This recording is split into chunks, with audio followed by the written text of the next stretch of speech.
Daniel Turner. He's the founder and executive director of Power of the Future, and he joins us on the phone. Daniel, Merry Christmas, Happy New Year. Good to have you with us. Thank you, Vince. Great to be with you. Okay, so, Jimmy Carter, we started with energy for a reason, because energy really was one of the defining features of the Carter presidency, and unfortunately not in a good way. Yeah, just like it is for the Biden administration, one of the defining issues. And look, I'm struggling a little bit with this because I want to be a good person. I want to be a good Christian. I don't want to speak ill of the dead. But I'm not going to pretend he was a successful president. He was an absolute disaster. And he gave us an energy policy that almost bankrupted the country. I mean, we could talk about lots of things where he was a total failure, right? Selling the Panama Canal, the hostages who were held in Iran for 444 days. There's lots of things Jimmy Carter did that were absolutely abysmal. But energy was one where he truly shined, his absolute stupidity. And if you notice, his solution of OPEC trying to bankrupt America was license plates, right? If you have an odd number, you go on Tuesday. If you have an even number, you go on Wednesday. He had no vision to defeat OPEC. He had no vision to outproduce them. He had no vision to outmaneuver them. He just succumbed. And that's kind of like the beginning of maybe the Democrat Party's overall capitulation to our enemies, something that continued through the Clinton years, the Obama years, the Biden years, where when your enemies declare something, you say, well, that's just the way it is, guys. I guess we're going to have to follow. There's no sense of we can win because we're Americans and we're not going to tolerate this. So it's really just embarrassing that we're lionizing this man who was an absolute disaster. May he rest in peace. But thank God his energy policies are dead. Yeah, one of the things, and I saw this coming a million miles away, in part because he was in hospice for as long as he was, in terms of what would the coverage be like in the wake of his passing. And it's as predictable as the sunrise, because you expect, okay, what are people going to talk about? They're going to talk about he donated a lot of his time in his post-presidency to Habitat for Humanity, and he didn't become filthy rich through corruption after his presidency. And the amazing thing is, like, we have such low standards for people in Washington, D.C., that's considered an amazing success. He's like the Michael Jordan of presidents because he wasn't filthy rich in his post-presidency. It's a great point. The fact that he didn't break the law more. And, kudos, you built a couple houses for Haitians. That's great. Congratulations. We have a major housing crisis in America, and building free ones is not necessarily the solution. But all right, that's fine. You feel good about building some houses for poor people. Yay, Jimmy Carter. But the president's job is not to build houses for poor people, right? The president's job is to create the conditions so that we can thrive. It truly believes in freedom and the greatness of the American people. They don't need government to do things for them. They need government to set the conditions so that we can do things for ourselves. And Jimmy Carter did not believe that. And quite frankly, Joe Biden and Kamala Harris don't believe that. They believe government should be telling you what to eat, what to drive, what type of stove you should have, where you send your kids to school. Government is smarter than you. Yes. And your job is to just shut up and wear your mask if they tell you to, and do what they tell you. So you listed off some of the tumultuous features of the Carter presidency. And I just want to share a couple more, just as I'm reading at this list. The New York Post has an excellent piece up on it this morning. But it does remind me in a lot of ways of the Biden era. You've got the Soviet Union invading Afghanistan. You've got the Iranian hostage crisis, of course, and basically it seems to me that the international community throughout all of this smells an immense amount of weakness in the American government. You have the Mariel boat lift, where Fidel Castro it frees criminals and psychiatric patients on the island, and people are jumping on boats and coming to the United States of America. Which that sounds familiar, doesn't it? And then you've got the oil crisis with OPEC, which didn't take Carter seriously. And that led to all of these fuel shortages, lines, alternating plate days so you can fill up your car with gas. And then something we call stagnation, which is really kind of the worst of an economic situation where you have high inflation and high unemployment at the same time. And that doesn't have the makings of some, big successful presidency. No, and then what he did with stagflation, which is very similar to what Biden-Harris did, especially Kamala Harris during the campaign, is he blamed the Americans. He said that you have a crisis of confidence. You don't believe in yourself. You don't believe. He yelled at the American people for the problem. And it's very similar to Kamala Harris and the Democrats saying the economy is great. What are you talking about, high inflation? Inflation is tame, even if it's transitory. Eggs aren't expensive. And if you did say, well, eggs and meat are expensive, they would say, but is that more expensive than abortion?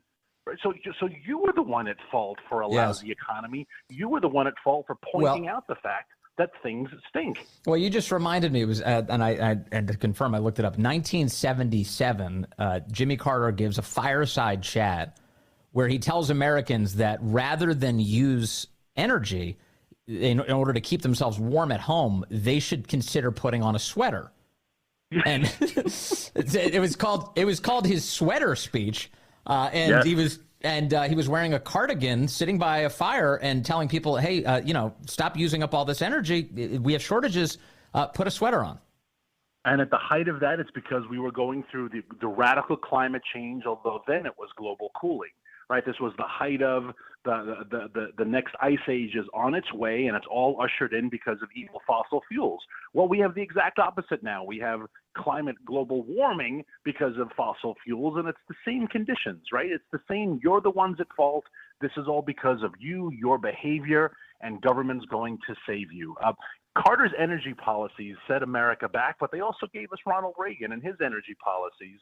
And I think Joe Biden will do the same. And when Americans get a taste again of inexpensive goods, inexpensive utility bills, inexpensive gas, hopefully this time it will cement in their heads, this is the way things should be on the regular. And anyone deviating from that is a threat to our liberty and freedom. You know, there's definitely things that a president can control, and creating favorable conditions for America's energy environment is absolutely one of them, as you and I have discussed so many times.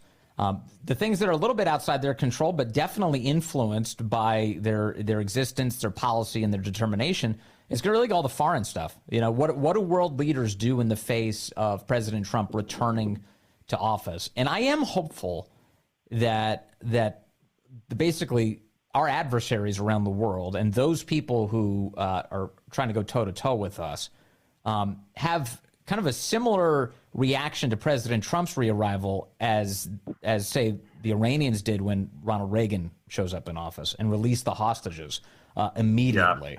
I mean, that's the thing I'm looking forward to, and I'm very hopeful about. I'm praying about, and I hope it comes to pass. Daniel Turner, what do you think is going to happen? 100%, and you know that most of those hostages are still alive. And I would love to see any of them get asked about their impression of Jimmy Carter, because it was the day Reagan was inaugurated that they were released. And you know there were back-channel conversations happening of the incoming and Reagan administration and the Ayatollah saying, you boys are going to want to do this sooner rather than later because it's going to get bad if you wait. And they obeyed. And I think that's what President Trump is doing right now with the still, 9 or 10 Americans being held hostage in Gaza for longer than 444 days. They're at 458 days, I believe. And so Biden has even surpassed Carter's abysmal handling of the hostage crisis, where fellow Americans are held against their will, and now they're waiting for Trump to rescue them. And I wouldn't be surprised if we get the exact same response, because evil always cowers before strength. One of Carter's other legacies is still with us, other than the Panama Canal. It's interesting to watch as President Trump is looking to reverse what Jimmy Carter set in motion now and retake the Panama Canal after Jimmy Carter gave it away. But also the agencies. Jimmy Carter was responsible for creating the Department of Energy and the Department of Education. And now we're still living with the long-lasting consequences of agencies that don't serve either of those issues very well, do they, Daniel? No, and this is something for Elon and Vivek to address with Doge. You have tens of thousands of employees who don't educate and don't produce energy, but they do produce policy, right? They do push around papers. They do gum up the system, and they cost us billions and billions of dollars. And, you know, with all due offense to the thousands of bureaucrats, tens of thousands of bureaucrats in those agencies, what do you do all day? right? What happens at the Department of Energy, where we watched energy prices skyrocket the last 4 years? What happens at the Department of Education, where we see our kids becoming poorer and poorer educated every single year, and we dumb down standards? What do you do all day? How do you justify your existence? And so another lasting vestige of the Carter administration that I pray President Trump just completely annihilates, because they've just made us poorer and weaker and dumber.